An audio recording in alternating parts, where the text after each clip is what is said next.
Ration दिया, लोगों को आवास दिया, आयुष्मान कार्ड दिया, किसानों को सम्मान निधि दी। युवाओं के बारे में भारतीय जनता पार्टी से ज़्यादा पूरे देश में कोई ख्याल नहीं रख रहा है। स्टार्टिंग में ही पुलिस वालों से कहा था, प्रशासन के लोगों से कहा था कि उसके ऊपर ध्यान रखें, क्योंकि जब वो आया था उस समय से ही वो अनर्गल बातें कर रहा था। तो नमस्कार, इस समय लोकसभा का चुनाव जो है कि नज़दीक आ गया है। सभी पार्टी के नेता ताल ठोकना शुरू कर दिए हैं। ऐसे में कुशीनगर आए थे केशव प्रसाद मौर्य जी, जो कि उत्तर प्रदेश में उप मुख्यमंत्री हैं, और हमारे साथ मौजूद हैं ऋतिक सिंह गौतम जी। इनसे थोड़ा जान लें। और उनका जो कार्यक्रम हो रहा था उसमें एक लड़का जो है बीच में आया और उनसे एक सवाल किया कि आप युवाओं के लिए आवाज़ नहीं उठाते हैं। तो इसको लेकर इनसे चर्चा करेंगे और चुनाव जो है इसको लेकर चर्चा करेंगे। सबसे पहले स्वागत है आपका। नमस्कार, आप सभी को धन्यवाद। क्या हालचाल है? मैं ठीक हूँ, बढ़िया हूँ, अपना बताएं। अच्छा, ये बताइए, यहाँ पे केशव प्रसाद मौर्य जी आए थे, क्या कुछ इस समय माहौल है? पूरा देश भगवामय है, कुशीनगर भी भगवामय है। राम राज्य की जो परिकल्पना की गई थी वो साकार रूप ले रहा है, ये हर किसी को पता है। इस समय महानवरात्रि का समय चल रहा है, रामनवमी का अवसर है और देश राम राज्य की ओर बढ़ रहा है।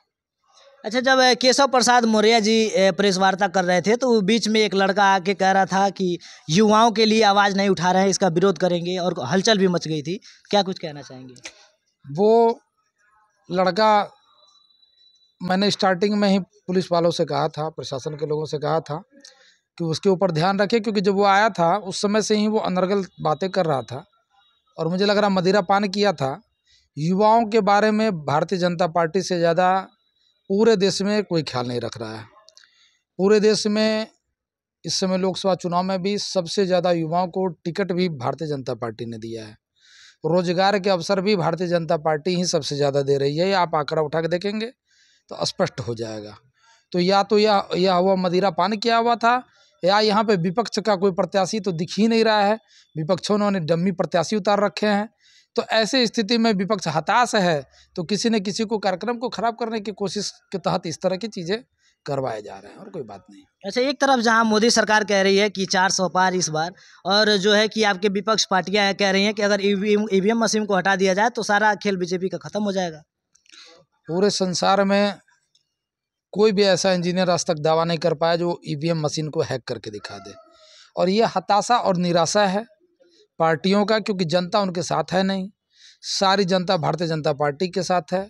उसका कारण है कि हमारा नारा है सबका साथ, सबका विकास, सबका विश्वास। नरेंद्र मोदी जी दुनिया के सबसे लोकप्रिय नेता हैं।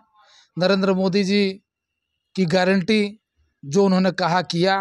उन्होंने कहा एक देश में एक विधान एक संविधान ही रहेंगे, 2 विधान 2 संविधान और 2 झंडे नहीं रहेंगे।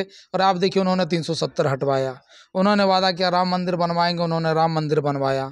और उन्होंने इसके अलावा लोगों को राशन दिया, लोगों को आवास दिया, आयुष्मान कार्ड दिया, किसानों को सम्मान निधि दिया, मतलब हर तरह उज्ज्वला योजना दिया।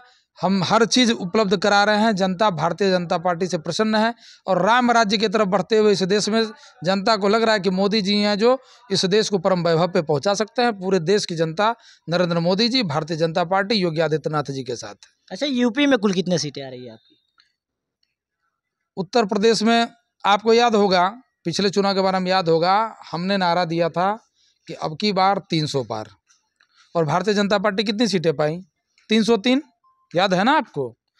इस बार भारतीय जनता पार्टी ने नारा दिया है अब की बार 400 पार। तो पूरे देश में भारतीय जनता पार्टी 400 से ऊपर सीटें जीत के आएंगी और उत्तर प्रदेश में हम 80 के 80 सीटें जीतेंगे। तो इस समय जो है कि लोकसभा का चुनाव नज़दीक आ गया है। सभी पार्टियां का नेता ताल ठोकना शुरू कर दिए हैं। तो वीडियो को ज़्यादा से ज़्यादा शेयर करिए और लोकसभा के चुनाव में आपकी क्या कुछ मुद्दा है, क्या कुछ कहना है, कमेंट करके बताइए। और बने रहिए हमारे न्यूज़ STR के साथ। तब तक के लिए जय हिंद।